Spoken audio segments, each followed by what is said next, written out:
Argentina জাতীয় দল আগামী মার্চ মাসে ফ্রান্সের সাথে একটি প্রীতি ম্যাচ খেলতে পারে। এটি ফুটবল প্রেমীদের জন্য এটি দারুণ খবর হতে পারে।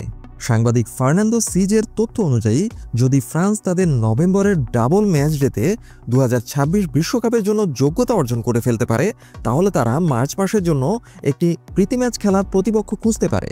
সেক্ষেত্রে আর্জেন্টিনা সেই সম্ভাব্য প্রতিপক্ষদের মধ্যে একটি হতে পারে। অর্থাৎ ফ্রান্স যদি বিশ্বকাপ নিশ্চিত করে ফেলে, তাহলে মার্চে তারা শক্তিশালী কোনো প্রতিপক্ষের সাথে প্রস্তুতি ম্যাচ খেলতে চাইবে এবং আর্জেন্টিনা সেই সুযোগটি কাজে লাগাতে পারে। লিওনেল স্ক্যালোনির দল মার্চ মাসে স্পেনের বিপক্ষে ফিনালিসিমা খেলতে চলেছে। তাই যদি ফ্রান্সের সাথে প্রীতি ম্যাচটি অনুষ্ঠিত হয়, তবে আর্জেন্টিনার জন্য মার্চ মাসটি বেশ ব্যস্ত হতে পারে। দুটি শক্তিশালী দলের বিপক্ষে খেলা বিশ্বকাপের আগে দলের প্রস্তুতিকে আরও শানিত করে তুলবে। আর্জেন্টিনা এবং ফ্রান্সের শেষ দেখা হয়েছিল 2022 সালের বিশ্বকাপের ফাইনালে। সেই ম্যাচটি ফুটবল ইতিহাসের অন্যতম সেরা বিশ্বকাপ ফাইনাল হিসেবে জায়গা করে নিয়েছে, যেখানে আর্জেন্টিনা ট্রাইব্রেকারে ফ্রান্সকে হারিয়ে বিশ্বকাপ শিরোপা জিতেছিল। সেই ম্যাচের পর আবারও এই দুই দলের মুখোমুখি হওয়াটা নিঃসন্দেহে দর্শকদের জন্য বাড়তি আকর্ষণ যোগ করবে।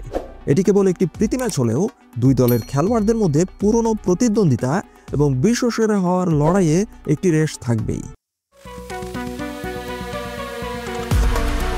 এই ম্যাচটি হলে দুই দলের কোচই নতুন কৌশল পরীক্ষা করার সুযোগ পাবেন। বিশেষ করে বিশ্বকাপের আগে দলের দুর্বলতাগুলো খুঁজে বের করার একটি উপায় হতে পারে এই প্রীতি ম্যাচ। এই ধরনের প্রীতি ম্যাচগুলো তাই খুবই গুরুত্বপূর্ণ।